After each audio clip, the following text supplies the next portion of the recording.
Good morning.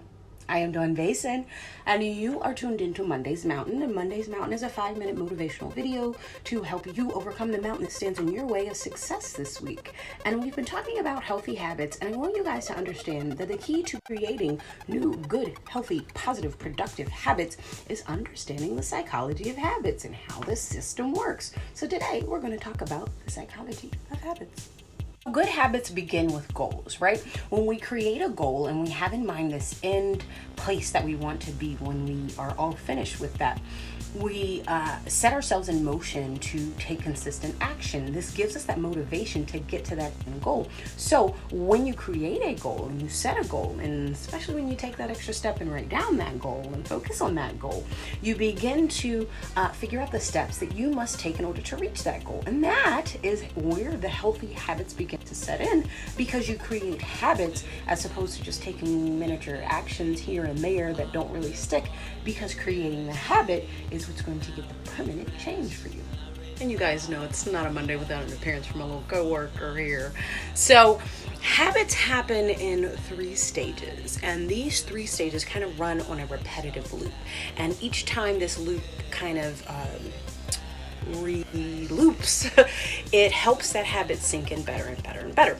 So the first stage is the trigger or cue stage.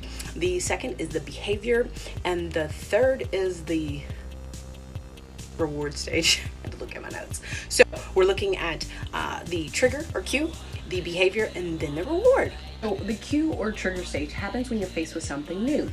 Your mind kind of figures out whether or not it's going to fight this new thing or accept it and deal with it.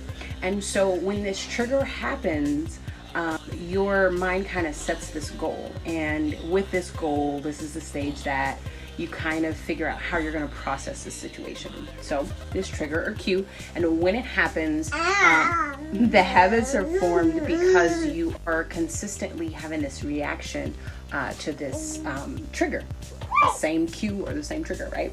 The next stage is the behavior, right? And as a result of the trigger or the cue, the behavior that you take or the actions that you take kind of become second nature. And when you are continuously doing the same behaviors over and over and over again, you become better at the habit, and you do it mindlessly without really thinking about it, right? And I've told you guys this before, about 40% of what we do on a regular is by habit without thinking of it. So if you are looking to create a new habit, then continuously doing that same behavior is what's going to set that habit in stone for you and make you get you to a point where this habit is reinforced consistently because you are consistently doing the same thing.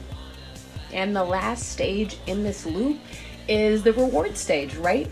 So what happens is when you're hit with that cue or that trigger and it triggers the behavior for you to do certain things, it creates a reward, and your brain gets excited about the reward of that process, right? So a good example would be me personally with my yoga practice.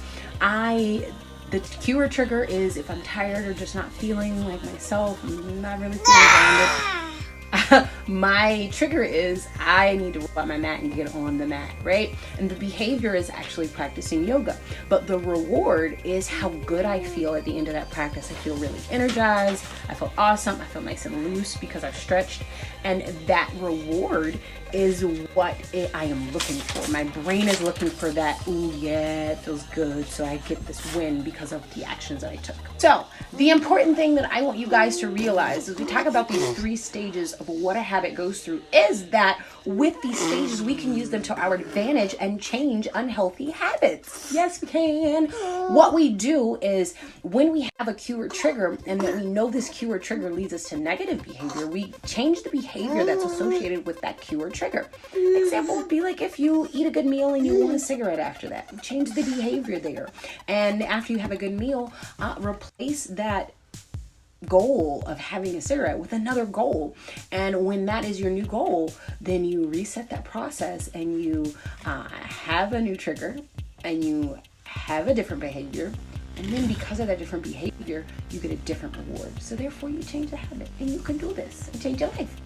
I have for you guys this Monday. Thanks for hanging out with me for this quick 5-minute motivational video, and I hope that this helps you understand why you do some of the things that you do, and maybe helps you create some new triggers and some new behaviors so that you create new habits and you live a healthy, productive, beautiful life.